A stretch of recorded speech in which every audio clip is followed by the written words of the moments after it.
Pain does not knock before entering a woman's life. It arrives silently, settles into the body, and demands attention without asking permission. For Arohi, that pain arrived early one morning, heavy and familiar. Her lower back ached, her stomach cramped, and her head felt cloudy. She did not need a calendar to tell her what it was. Her body already knew. Periods. For many, it was just another biological cycle. For her, it was a test of endurance. She lay still for a moment, staring at the ceiling. The room was quiet. Too quiet. Outside, life was already moving forward. People waking up, working, talking, progressing. Inside her body, everything felt slow and heavy. The easiest choice would have been to stay in bed all day, to surrender to pain, to tell herself, not today. She'd told herself that many times before, but that morning, something inside her resisted. English. The word appeared in her mind like a quiet reminder. Learning English had never been easy for Arohi. She did not grow up in an environment where people spoke it confidently. Every sentence felt like a risk. Every mistake felt loud. And on days like this, when pain drained her energy, it felt almost cruel to expect learning from herself. Yet she had learned something over the past months. Waiting for the perfect day meant waiting forever. She slowly sat up, ignoring the sharp discomfort in her stomach. Each movement demanded effort. She wrapped a shawl around herself and moved toward the small table near the window. That table had become her silent companion. It held no expensive books, no certificates, no fancy gadgets, just a notebook, a pen, and her phone. She sat down carefully, breathing through the pain. For a moment, she closed her eyes, not to escape, but to steady herself. "I don't need to be perfect today," she whispered softly. "I just need to continue." That sentence had saved her many times. She opened her notebook. The pages were messy, crossed words, half-written sentences, grammar mistakes everywhere. But every page carried proof of effort. She read the last sentence she had written the night before. "I am learning even when I feel tired." She smiled faintly. Today, she felt worse than tired. She felt weak. Still, she picked up the pen. Learning on period days was different. Her concentration came and went. Some minutes were clear, others were foggy. She accepted that reality instead of fighting it. She started small. "I feel pain today. I am not comfortable, but I am trying." Simple sentences, honest sentences. Her handwriting was slower than usual. Her thoughts moved carefully, like walking on a slippery road. Every few minutes she paused, not because she wanted to stop, but because her body demanded rest. She leaned back in the chair, pressing her hand lightly against her stomach. There were days when she hated her body for this pain. Days when she felt angry for having to fight both physical discomfort and self-doubt at the same time. But today, she chose kindness. She did not scold herself for pauses. She did not compare herself to others. She did not rush. She switched from writing to listening. Low-volume English audio played on her phone. Not fast conversations, not complicated vocabulary, just slow, calm English, the kind that felt gentle on her mind. She listened without pressure. If she understood, good. If she didn't, that was okay too. Listening during pain was easier than speaking. Her body could rest while her mind stayed connected to the language. She let the sound flow around her, like background music for resilience. Minutes turned into an hour, not continuous, but broken into soft fragments of effort and rest. Outside, the day grew brighter. Inside, Arohi felt drained but strangely proud. She had not mastered anything today. She'd not learned 10 new words. She'd not improved fluency, but she had shown up, and that mattered. Her phone buzzed with a message from a friend. Not feeling well today? Skipping study? Arohi stared at the screen for a moment. She understood that feeling deeply. She typed back gently, "Take rest. Even one sentence is enough." She realized she was no longer just learning English. She was learning how to survive difficult days without abandoning herself. Later in the afternoon, pain increased. She lay down, curling slightly to ease the cramps. The notebook rested beside her. She did not force herself to sit up again. Instead, she spoke softly, barely louder than a whisper. "Today is hard, but I continue. I don't quit." Speaking felt different today. Her voice lacked strength, but her intention was firm. English did not demand perfection from her. It only asked for presence. She remembered how many times she'd quit in the past. Not because she was incapable, but because she believed discomfort was a reason to stop. Periods had taught her otherwise. Life does not pause for pain. Dreams do not wait for comfort. Evening arrived slowly. Arohi managed to eat lightly, rest more, and return to her notebook one last time before sleep. She wrote just one line. "I learned even when my body said no." She closed the notebook carefully, as if it contained something fragile and precious. Because it did. Her effort, her resilience, her refusal to disappear on hard days. That night as she lay in bed, cramps still present, energy still low, she felt something stronger than pain. Pride. Not loud pride. Quiet pride. The kind that whispers, "You didn't give up." As the day moved forward, Arohi realized something subtle but powerful. Her body still hurt, yes. Her energy was still limited, but her mind felt steady. Not excited, not motivated, just steady. That steadiness was new. Earlier, pain used to control her decisions. If she felt uncomfortable, she stopped everything. Learning, thinking, even dreaming. Pain meant pause. Periods meant permission to quit. Now pain was just information, not an order. She worked in small pockets of time. 10 minutes of reading, 5 minutes of speaking, long breaks in between. She did not measure progress by pages or hours anymore. She measured it by presence. Was she still showing up? Yes. That was enough. In the afternoon, cramps returned sharply. She curled up on the bed, breathing slowly. The notebook lay closed on the table. For a moment, she thought she might not open it again today, and she didn't. Instead, she listened.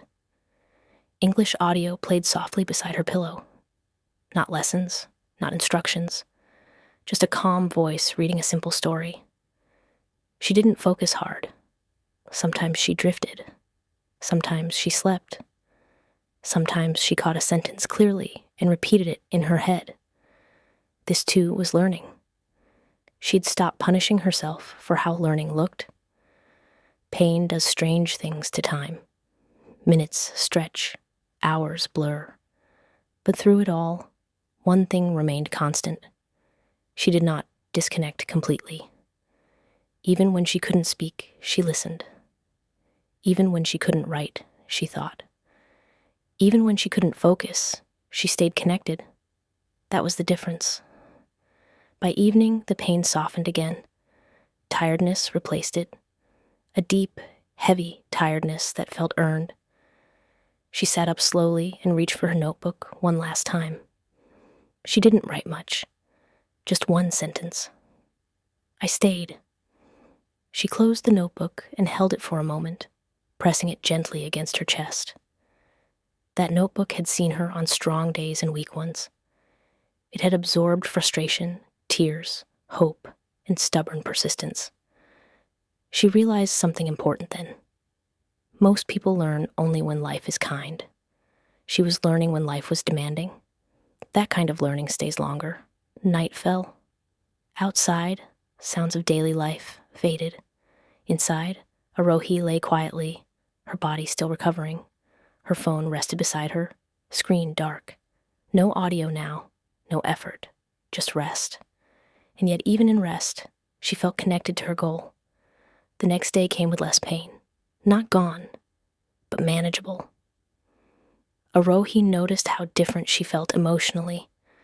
There was no guilt hanging over her, no voice accusing her of laziness. She had learned to separate rest from quitting. That lesson mattered more than grammar. She returned to her routine naturally. No dramatic comeback. No, now I'll work harder, promise. Just a calm return. She spoke English while brushing her teeth. She thought in English while making breakfast. She wrote while sipping tea. Small things, quiet things, but consistent. She remembered how many times earlier in her life she'd waited for pain-free days to start something. Those days rarely came, and when they did, she wasted them with fear of imperfection. Now imperfection felt normal. During periods, she learned to lower expectations without lowering commitment. That balance was everything. As weeks passed, she noticed something surprising. Period days no longer scared her learning routine. They were slower, yes, but they were not empty. She no longer said, I'll start again after this week. She said, I'll continue gently. That shift changed everything. English stopped being an activity and became a thread running through her life. Sometimes thin, sometimes strong, but never completely broken. One evening, while talking to herself in English, she caught herself smiling. Not because she spoke well, but because she spoke without fear. Fear had been the real barrier all along. Fear of sounding stupid. Fear of stopping midway. Fear of not being consistent enough. Pain had forced her to confront fear differently. When your body hurts, pretending to be perfect becomes impossible. All that remains is honesty. And honesty, she learned, is a powerful teacher. She spoke honestly now. I am tired. I am learning slowly, but I am not stopping. Those sentences were enough. Over time, she realized her relationship with English had changed.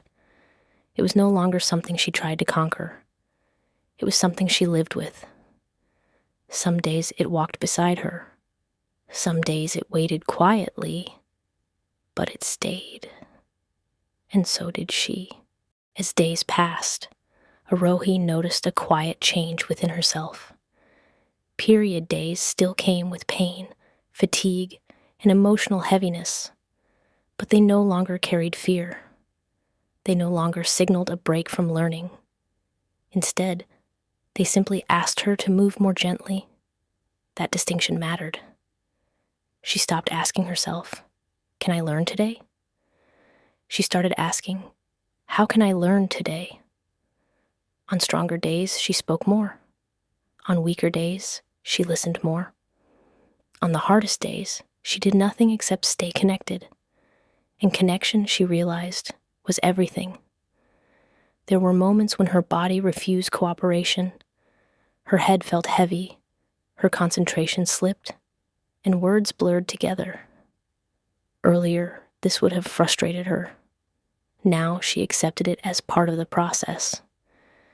English did not disappear just because she paused. It waited. She began trusting that. One afternoon, while resting with a heating pad, she found herself forming English sentences in her head without effort. Not for practice, not deliberately. They simply appeared. I will try again tomorrow. I am doing enough. Those thoughts surprised her. English had entered her internal voice, not as a task, but as a language she used to comfort herself. that was new. She remembered how, in the beginning, English felt like a performance. Every sentence felt judged, even when no one was listening. Now, it felt private, safe, honest. Pain teaches honesty.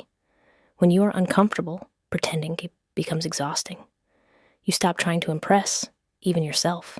What remains is truth. Arohi's English began reflecting that truth. Simple, direct, real. Weeks passed. Her cycle ended. Energy returned gradually. With it came slightly longer study sessions. But she didn't suddenly push herself harder. She kept the same balanced rhythm she had learned during pain.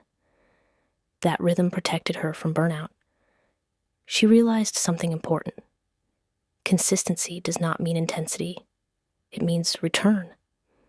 She returned after rest. She returned after pain. She returned after doubt. And because she always returned, learning stayed alive.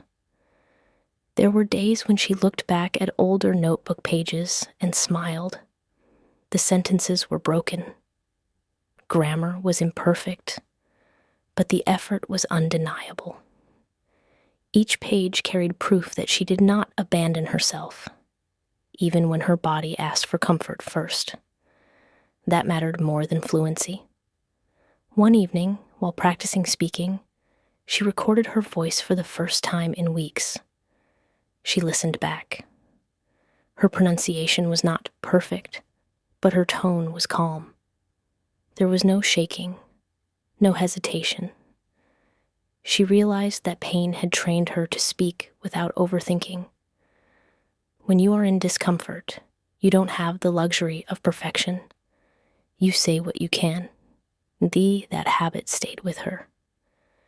English conversations felt lighter now, not because they were easy, but because fear no longer weighed them down. She began understanding something deeper. Her struggle during periods did not slow her learning. It strengthened it.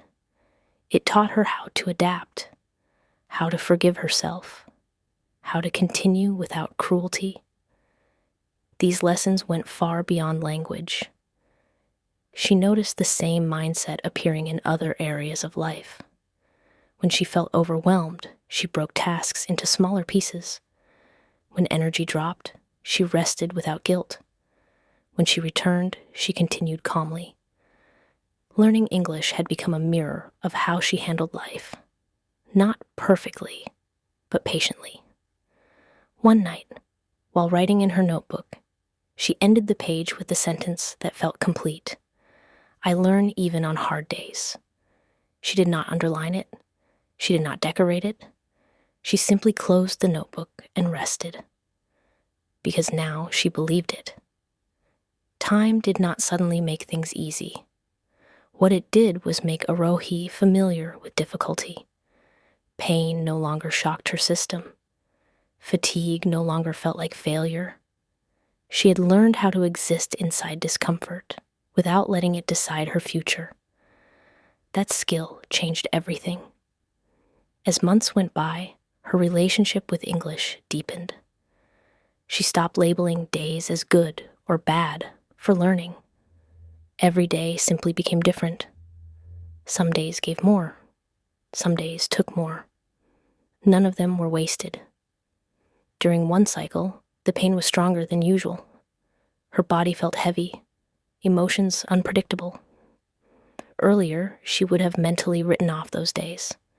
This time, she didn't. She didn't sit at the table. She didn't open the notebook. She lay down, closed her eyes, and spoke softly. Today is difficult. I will not fight myself. I will continue slowly. Those sentences weren't for practice. They were for survival. And still, English stayed. She realized that learning had stopped being an activity. It had become a companion, something that stayed with her through shifts in energy, mood, and pain. That realization gave her confidence. Not the loud kind, the quiet kind that doesn't shake easily. One afternoon, while speaking to herself in English, She paused mid-sentence, not because she forgot a word, but because she noticed something else. She wasn't translating anymore. Her thoughts were forming directly in English, slowly, simply, but naturally. This didn't feel dramatic. There was no sudden excitement, just a calm awareness. She smiled gently. It had happened because she never stopped completely, even on period days, even when learning looked weak, even when effort was barely visible. Consistency had done its work quietly. There were still moments of frustration, days when grammar confused her, days when listening felt hard. But she no longer doubted herself during these moments. Doubt had lost its power. Pain had trained her to stay present without panicking. She noticed the difference when talking to others. Earlier, she used to rush sentences, afraid of pauses. Now she spoke slower. She allowed silence. She chose words carefully. English felt less like a test and more like a conversation. That change made her feel free. One evening, she wrote in her notebook, not as practice, but reflection. I didn't wait for comfort. I didn't wait for pain to end. I learned inside it. Those sentences summed up her journey better than any rule or lesson. Her periods still came. Her body still demanded rest, but fear no longer accompanied them. She had broken the association between discomfort and quitting. That was powerful. She realized many people stop not because they are incapable, but because they believe they must feel good to continue. Her body had taught her otherwise. You can continue gently. You can continue imperfectly. You can continue tired, and continuing like that still counts.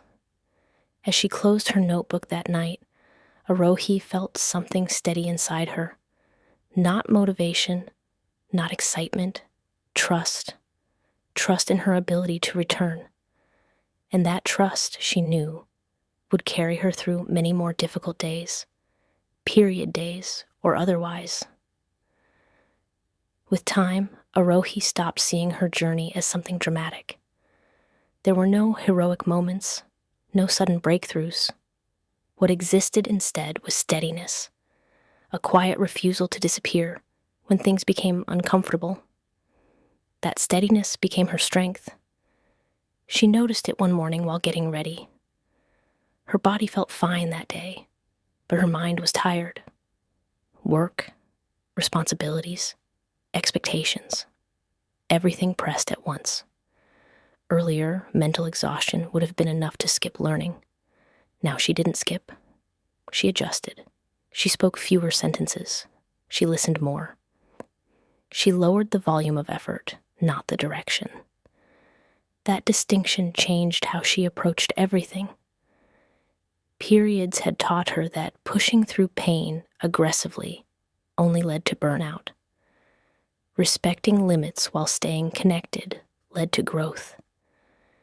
She carried that wisdom forward long after the cramps faded. One cycle, something unexpected happened. She forgot it was a period day. Not because there was no pain, but because pain was no longer the main voice in her head. Learning had become a part of her rhythm, not something scheduled around comfort. When she realized it later, she smiled quietly. This is what adaptation looks like, she thought. English had stopped being fragile. It no longer required perfect conditions to survive. It could exist in chaos, tiredness, discomfort, and emotional waves. So could she. One evening, she listened to an English story and realized she was understanding the emotions, not just the words. She didn't catch every sentence, but she caught the meaning, the pauses, the tone. That mattered more. Understanding had deepened because learning had been connected to real feeling.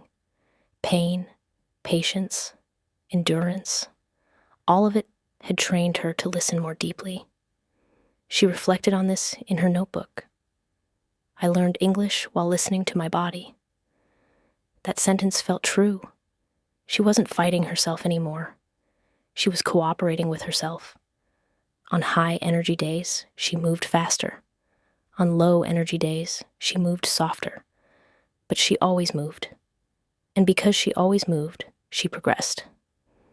As the months went by, her English improved steadily. Not in jumps, but in layers. Vocabulary settled. Sentence structure felt familiar. Speaking felt natural enough to be honest. And honesty was her greatest fluency.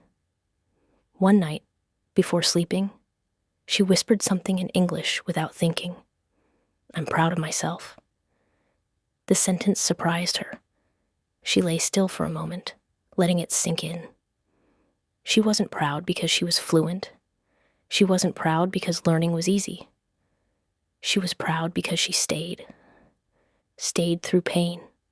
Stayed through discomfort. Stayed through days when stopping felt justified. That pride was quiet, but it was solid. And she knew something now, with clarity she hadn't had before. If she could learn English during the hardest physical days of her month, she could continue learning through anything else life brought. The lesson had settled deep inside her, not as motivation, but as belief. Belief that she was capable of continuing, no matter the condition.